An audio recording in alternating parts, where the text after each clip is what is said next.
Vamos em frente, começando aqui com uma polêmica. A gente abre o jornal hoje falando dos bastidores da política aqui do Paraná e a visita de ministros do governo federal aqui ao nosso estado, sem aviso prévio ou convite a lideranças locais do PT, o que tem causado muito mal-estar na bancada estadual da legenda. A insatisfação dos políticos foi registrada em uma carta interna do partido. O documento foi compartilhado inicialmente em um grupo de WhatsApp do Diretório Estadual da Legenda, porém acabou sendo vazado para a imprensa. A principal reclamação registrada na carta interna, que de interna não tinha nada, se foi num grupo de WhatsApp eles sabiam que ia ser vazada, é a falta de atenção dos ministros e do governo federal com lideranças petistas que participaram ativamente da campanha de Lula no estado durante a eleição do ano passado. Além de discordar da aproximação de alguns integrantes do partido com pautas defendidas pelo governo de Ratinho Júnior, os parlamentares alegam que receberam com surpresa a notícia da vinda da ministra da Saúde, Nízia Trindade, ao Paraná. Eles ressaltam ainda que nem todos os políticos foram informados sobre a vinda da chefe da pasta ou mesmo receberam aquele convite para acompanhar a agenda. Nízia Trindade participou de um evento da Prefeitura de Curitiba na última segunda e depois se reuniu com o governador no Palácio Iguaçu, na presença do deputado federal Zeca Dirceu. Em um trecho do documento, os políticos petistas ressaltam que esse tipo de ação não contribui para o crescimento da legenda. Abro aspas aqui, a carta dos deputados. A bancada do PT no Paraná procura sempre a união e o crescimento. Atitudes como essa não contribuem no fortalecimento do nosso partido, pelo contrário, enfraquecem a nossa luta. É de extrema importância que quem está no dia a dia do partido, quem ajuda a construir o PT no Paraná e quem faz oposição ao governo do estado, tenha conhecimento e integre as agendas do governo federal no Paraná. Fecha aspas. Procurada para comentar a carta interna, o presidente estadual do PT, Arilson Chiorato, não quis se manifestar, viu? O líder da oposição na Assembleia, o deputado Requião Filho, já tinha se manifestado publicamente sobre a situação no plenário da Casa de Leis. Em conversa com a nossa produção, o deputado reforçou suas críticas e ressaltou que há um problema de agenda política entre o governo federal e o PT do Paraná. A bancada trabalha com essa história de brigas internas, permanecem internas. E eu acho que a crítica do partido político ela tem que ser sempre pública, com a maior transparência possível, mas respeito à maneira do partido trabalhar. Agora, o que nós temos são problemas de agenda política entre o governo federal e o PT estadual. O PT estadual, por exemplo, é contra a venda da Copel. O ministro de Minas e Energias se colocou favorável. Nós somos contra o modelo do Ratinho e do Bolsonaro de pedágio. O ministro Renan Filho se colocou favorável.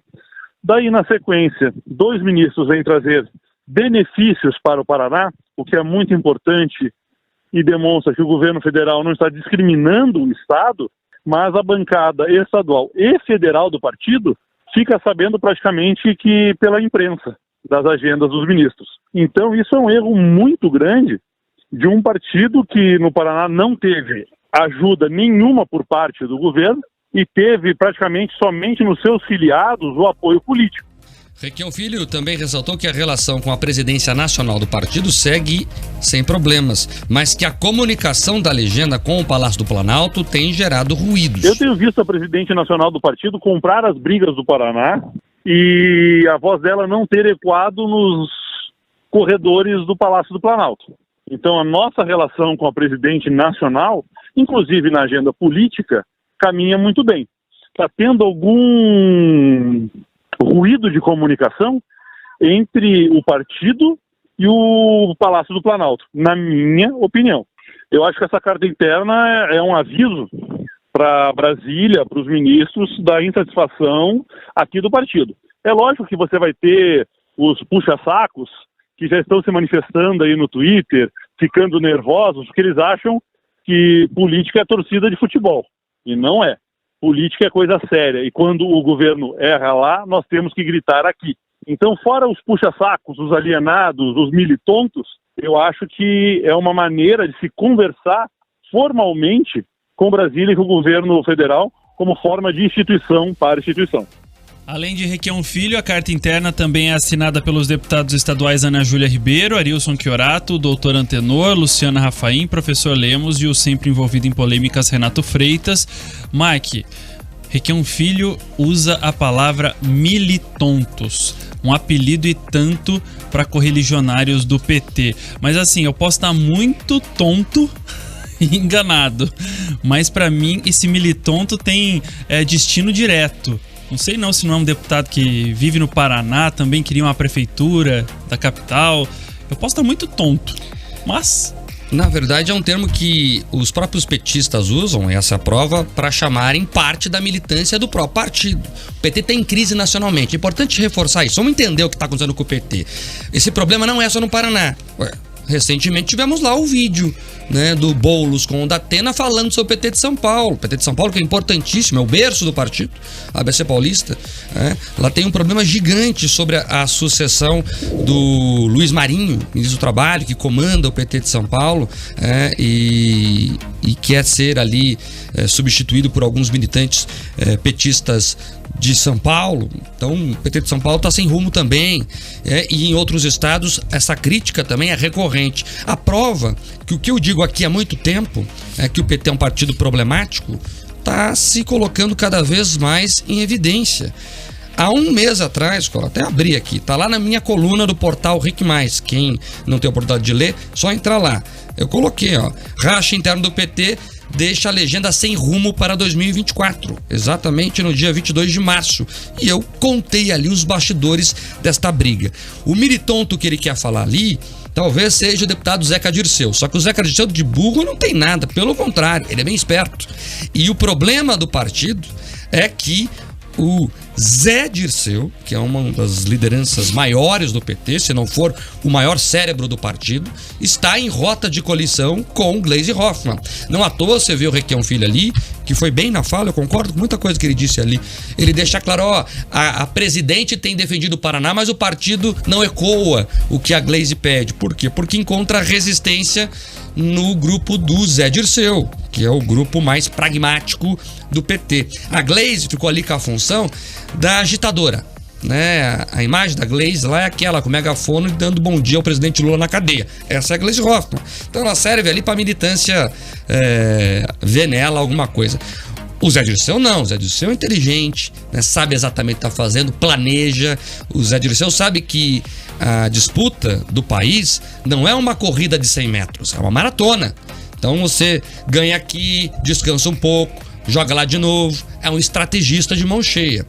E ali tem essa briga, então, do PT que grita muito e o PT mais pragmático, que pensa mais um pouco. E assim isso vai indo. Então, eu tô curioso para saber como é que essa história vai terminar, mas hoje o PT está rachado em duas partes, até mais de duas, mas as duas principais, Gleisi Hoffmann e Zé Dirceu. Zé Dirceu, por exemplo, vai botar o filho, o deputado Zeca Dirceu, para disputar a prefeitura de Curitiba. Ele até trocou já o título, declarou inclusive publicamente isso. E isso vai de encontro ali com o pessoal da Gleisi, que sonha ali em fazer uma aliança maior, né, com o Luciano Dutti na cabeça, entre os partidos da coalizão de esquerda. Não sei se vai dar certo, que daí... Por que eu falei até mais, Escola? Porque daí no lado da Gleisi, as subdivisões. O Requião Filho quer ser candidato também à prefeitura de Curitiba. Opa, que história é essa de aliar com o Luciano Dutti? Ele não gosta. Então... Mas o PT, ele vive de crises, tá? Ele se reinventa em suas crises, ele sempre foi um partido fragmentado, são as tendências internas, existem várias lá, né? O Requião, por exemplo, não faz parte de nenhuma tendência. Eles estão inaugurando o requianismo dentro do PT. Inclusive porque o PT admite tendências regionais, locais. Então, ali os requianistas não se identificaram com nenhuma até agora, eles estão ali meio que eles por eles mesmos. Aí você tem, por exemplo, a CNB, Construindo Novo Brasil, que é o pessoal do Chiorato, da Gleisi Hoffmann, do Chiorato, que é o pessoal que comanda o partido nacionalmente. Ali você tem daí o pessoal do Mensagem ao Partido, que é um pessoal mais, uma esquerda mais light, assim, que conversa ali com a Carol D'Artora, é um pessoal ali. E tem o pessoal do Muda PT, esse é aquele PT clássico, aquele raiz que vira mesa, que grita alto, Renato Freitas. Então você vai vendo ali as personalidades de cada um deles em suas tendências. E vamos ver como é que vai se dar. Agora o PT tem problemas, viu, Escola? Porque nós temos aí nem 5 meses de governo e o partido já está se despedaçando. E eles têm um governo problemático para defender. E o que o Requião Filho acerta na fala dele é o seguinte: olha, quem depois tem que salvar a lavoura é a militância do partido. E ele se sentiu, com razão, na minha opinião, desrespeitado. Eles se sentiram desrespeitados pelo próprio partido. Essa história vai longe ainda.